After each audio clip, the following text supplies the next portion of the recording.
स्वागत। मैं हूं आर.डी. वर्मा। आप देख रहे हैं live India news. Live India news के माध्यम से हम आपको दिखाते हैं शहर में हो रहे हर घटनाक्रम को।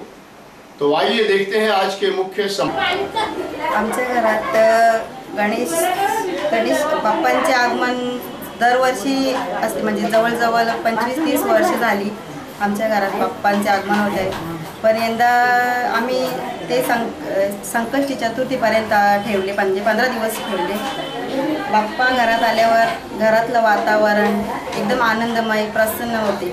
आणि हा 15 दिवस ठेवायचं कारण म्हणजे आमचं नवसाचा गणपती यंदाचं वर्ष आम्ही ठेवलेला आहे। मी गणपती बाप्पाकडे एवढीच प्रार्थना करेन की सर्व ग्रामस्थांना चांगलं आयुष्य, सदृढता, सर्व व्यवस्थित आयुष्य लाभू दे। आणि काल्हे ग्रामपंचायतीतर्फे मी सर्व भिवंडीवासींना आणि गावकऱ्यांना शुभेच्छा देते।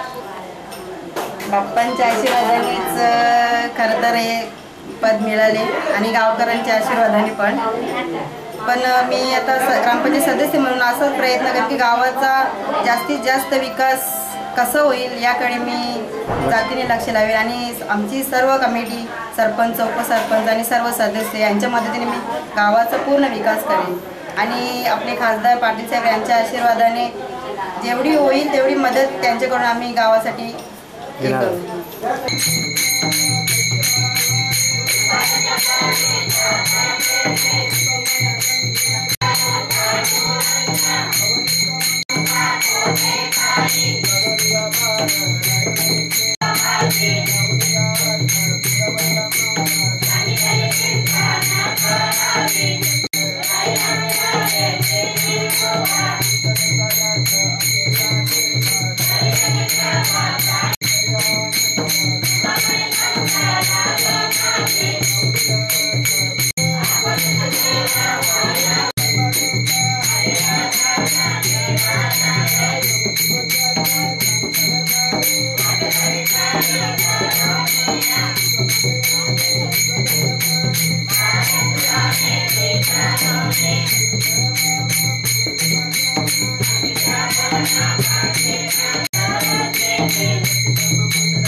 इस समय हम भिवंडी के ग्रामीण ग्राम पंचायत कालवार में हैं, जहां पर पांडुरंग महात्रे के घर में कहा जाए तो गणपति बप्पा यानी कालवर के राजा लगभग कई साल से ये परंपरा चली आ रही, जो महाराष्ट्र में घर घर में गणपति बापा विराजमान है। आज भी गणपति बापा राजा के रूप में कालवर में पांडुरंग महात्रे के घर में विराजमान है। मैं कैमरामैन से कहूँगा एक बार जरा अपने कालवर के राजा गणपति बापा के ऊपर फोकस करें। आप देख सकते हैं कि अच्छे महल में कालवर के राजा यानी दुनिया के राजा कालवर के राजा बैठे हुए विराजमान हैं, जिन्हें मुकुट चांदी का, सोने का और पुष्पहार से सुशोभित है। यहाँ पर एक गणपति बापा जिनकी पूजा की जाती है, लगातार 10 दिन इनकी पूजा आरती चलती है। घर के सारे सदस्य गणपति भक्त इनकी पूजा आरती में लगे रहते हैं। वैसे काफ़ी दूर दूर से अतिथि आते हैं दर्शन मात्र के लिए और दर्शन करते हैं। काफ़ी अतिथियों ने आकर के दर्शन भी लिया है।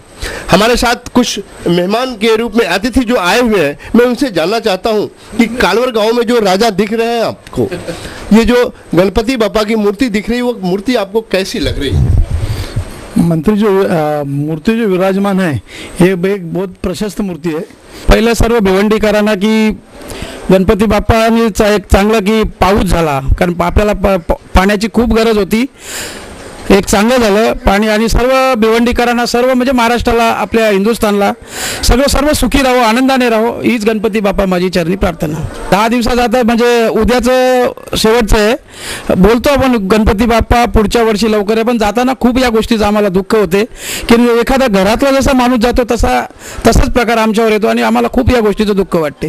त्याने चांगलं की आपला समाज एकत्र येतो, सगळे बंधू आपण एकत्र येतो, चांगले विचार मांडतो आणि त्या विचारातनं आपण चांगले विचार प्रकट होतात।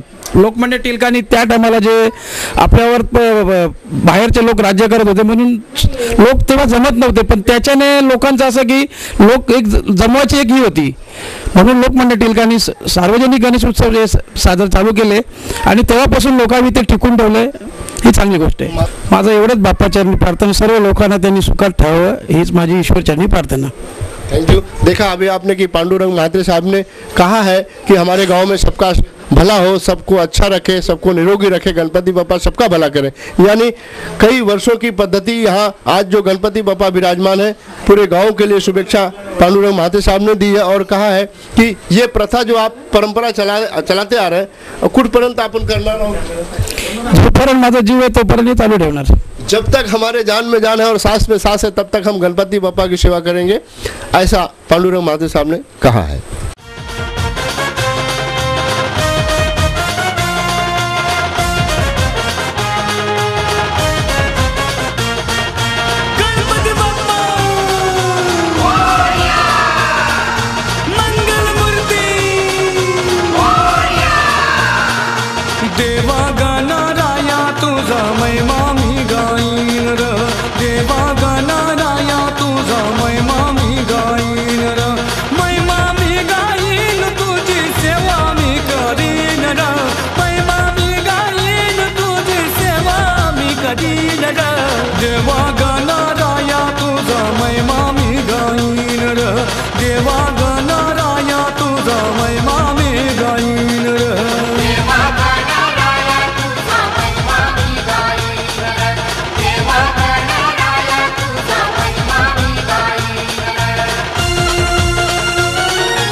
भिवंडी निजामपुर शहर महानगर पालिका में संजय महात्रे की मनोनीत नगर सेवक पद पर नियुक्ति।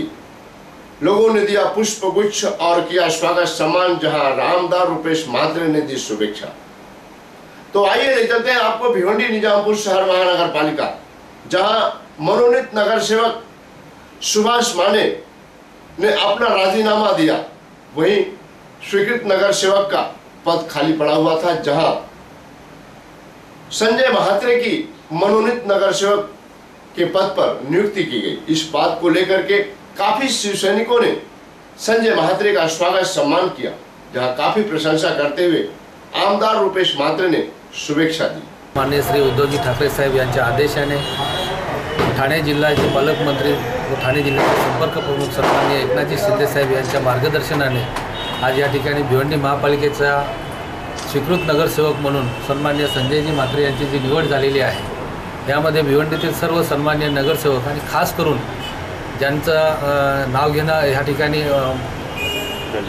गरजेचं आहे असे श्री सन्माननीय सुभाषजी माने साहेब यांनी आपल्या स्वीकृत नगरसेवक पदाचा राजीनामा देऊन ह्या ठिकाणी संजयला संधी दिलेली आहे। खरं तर मागच्या वेळेस जेव्हा कॉर्पोरेशनचं निवडणूक झाल्यानंतर संजयच्या नावाची चर्चा त्या ठिकाणी झाली आणि त्यावेळेसच सुभाष माने साहेबांनी सांगितलं की काही दिवसानंतर मी संजयच्या जे काही चर्चा झालेली आहे संजयच्या नावाच्या चर्चेप्रमाणे संजयलाही संधी देईन आणि त्यांनी अशा प्रकारचं काम या ठिकाणी केलेलं आहे। मी त्यांचं मनापासून खास या ठिकाणी आभार व्यक्त करेन। ही महानगरपालिकाचे नामनिर्देशाच्यावर संजयभाई म्हात्रे यांना नियुक्त करण्यात आलेलं आहे। आज असं थोडंसं वाटत होतं किती दिवस का माझा हात एक कमजोर होता, आज भाई आल्यामुळे माझा दोन्ही हात आज जो थोडा बहुत काय गोंधळ होतोय हे गोंधळ थांबवण्यासाठी भाईंचा मला पूर्ण सपोर्ट राहील आणि अशीच मी आशा त्यांच्याकडनं व्यक्त करतो।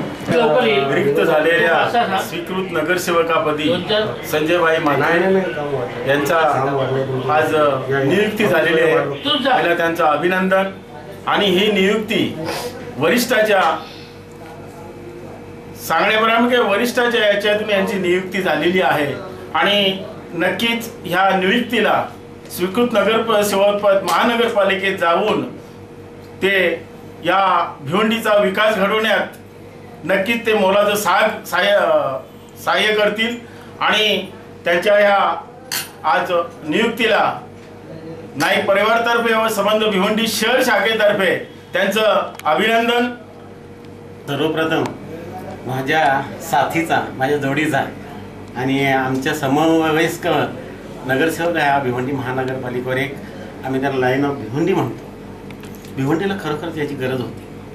भिवंडीमध्ये चाललेला अबोलपणा हे मोडतील अशी आम्हाला अपेक्षा आहे। म्हणतात ना, आसमान को छूने की चाहत सभी को रखते हैं, लेकिन चांद तारे उन्हीं को हासिल होते जिनके इरादे बुलंद होते। प्रत्येक पाखराला पंख असतात, पण आत्मनिष्ठा आणि एकनिष्ठा यांच्यात असतं, तेच वरती आकाशाला गवसणी घालतात आणि सर्व साध्य ते उद्दिष्ट आपले सार्थक करून घेतात। मला संजयभाईला एवढंच सांगायचं आहे, पक्षांनी टाकलेली जबाबदारी आपल्या परीने आणि आपल्या कर्तृत्वाने हे गाजवतील ही आम्हाला अपेक्षा। पुन्हा एकदा संजयभाईला माझ्या मनपूर्वक शुभेच्छा। या शिवसेनेतर्फे माझ्या परिवारातर्फे त्यांना पुढील वाटचालीस अधिकाधिक शुभेच्छा। पहिल्यांदा तर शिवसेना प्रमुख पक्षप्रमुख श्री उद्धवजी ठाकरे, तसेच ठाणे जिल्ह्याचे पालकमंत्री श्री एकनाथजी शिंदे साहेब आणि भिवंडी पूर्वचे आमदार रुपेशजी म्हात्रे, तसेच ग्रामीणचे जिल्हा प्रमुख प्रकाश पाटील, तालुका प्रमुख विश्वाजी थले साहेब, तसेच उपजिल्हा प्रमुख सुभाषजी माने साहेब, सर्व शिवसेनेचे पदाधिकारी, तसेच नगरसेवक गटनेते आणि भिवंडीतील जनता यांनी जो माझ्यावर विश्वास दाखवलेला आहे आणि मला या महानगरपालिकेत पाठवलेला आहे, भिवंडीचा विकास करण्यासाठी पाठवलेला आहे आणि माझ्या परीने जसं होईल त्याप्रमाणे मी भिवंडीचा विकास करण्याचा प्रयत्न करेन। आणि ज्याच्या माझे खास हे करतो की भिवंडीचे महापौर श्री तुषार चौधरी यांनी जो मला पाठिंबा दिला आणि माझ्या डोक्यावर आशीर्वादाचा हात ठेवलेला आहे, त्या आशीर्वादाला मी पूर्णपणे समर्थ राहीन। ग्राम पंचायत खारगांव में नवीन जल वाहिनी पानी पुरौठा का भव्य उद्घाटक के रूप में पहुंचे खासदार कपिल पाटिल। तो आइए ले चलते हैं आपको भिवंडी के ग्रामीण ग्राम पंचायत खारगांव में, जहां काफी पानी की समस्या को लेकर के नागरिकों ने और साथ में ग्राम पंचायत के सारे पदाधिकारी और सदस्यों ने एक आवाज पानी की समस्या को लेकर उठाई थी, जो अब पूर्ण हुआ। माननीय खासदार कपिल पाटिल जब जिला परिषद अध्यक्ष थे और आज खासदार हैं, वर्तमान खासदार कपिल पाटिल के अथक प्रयास और मार्गदर्शन नेतृत्व में उनके द्वारा दिलाई गई निधि से ग्राम पंचायत खारबाव में नवीन जल वाहिनी पानी पुरोठा का भव्य उद्घाटन किया गया, जहां उद्घाटक के रूप में खुद खासदार कपिल पाटिल थे। खारबाव के ही भाजपा कार्यकर्ता पदाधिकारी वरिष्ठ कार्यकर्ता पदाधिकारी वसंत पाटिल ने जानकारी देते हुए बताया कि जब खासदार कपिल पाटिल जब जिला परिषद के अध्यक्ष थे तो उस समय से जल वाहिनी के लिए निधि जो मिला था, आज वो कार्य पूरा हुआ और उसी का आज भव्य उद्घाटन किया गया। परिसरामध्ये जेवढ्या आम्ही योजना राबवल्या आणि सक्सेस करून दाखवल्या, त्याच्या पाठीमागे पूर्वीचे जिल्हा परिषदेचे अध्यक्ष कपिल पाटील, आताचे खासदार कपिल पाटील यांच्या कृपाशीर्वादाने सर्व आम्हाला हे निधी आम्हाला मिळालेले आहेत। आमची ही ग्रामपंचायतीने बॉडी आल्यापासून 5 वर्षात अनेक उपक्रम आम्ही राबवलेले आहेत। पहिला सुरुवातीला आल्या आम्ही ग्रामपंचायतीला एक ऑर्डर ऑफिस बांधलं आहे। त्याच्यानंतर गावामध्ये संबंध रस्ते कॉन्क्रिटिंग करून घेतले। या खारबाव PSCची इमारत चालू आहे, ही सुद्धा आमच्या अंडरमध्ये आहे। आणि ही जी पाण्यापुरवठ्याची टाकीचं काम जो झाला आज आणि 1,68,00,000 रुपयाचा, तर म्हणजे आम्ही लोक ज्या लोकांना आवश्यकता होती पाण्याची, पाणी पाजण्याचं काम आम्ही केलेलं आहे। लोकांना आम्ही लोकांचे आशीर्वाद घेतलेले आहेत आणि निश्चितच ही पाईपलाईन आम्ही सक्सेस करून दाखवू आणि शेवटपर्यंत योग्य तो पाणी पुरवठाचा आम्ही सुरळीतपणे प्रत्येकाला पाणी मिळेल याची आम्ही काळजी घेऊ। याचं उद्घाटन आपण लवकर करण्यासाठी प्रयत्न करूया। त्या खारबाव गावातला वसंत पाटील यांच्या पाठपुराव्याच्या माध्यमातून धार्मिक स्थळ म्हणून हे गाव आपण घोषित केलं तीर्थक्षेत्रामध्ये, आणि त्या तीर्थक्षेत्रामधून 1,50,00,000 रुपये तुमच्या गावाला, तुमच्या कालिका माता मंदिर जे आहे त्या मंदिराच्या परिसरात सगळं डेव्हलपमेंट करण्यासाठी तीर्थस्थळाचे पैसे या ठिकाणी मी दिलेले। त्याचं काय एक मला वाटतं 20-25 लाखाचं कामही झालं। ही जर तुम्ही कॅल्क्युलेशन केलं तर मला असं वाटतं की 8-10 कोटीची कामं एका खारबाव गावामध्ये, एवढ्याशा गावामध्ये आपण पाठपुरावा केला म्हणून मी करू शकलो।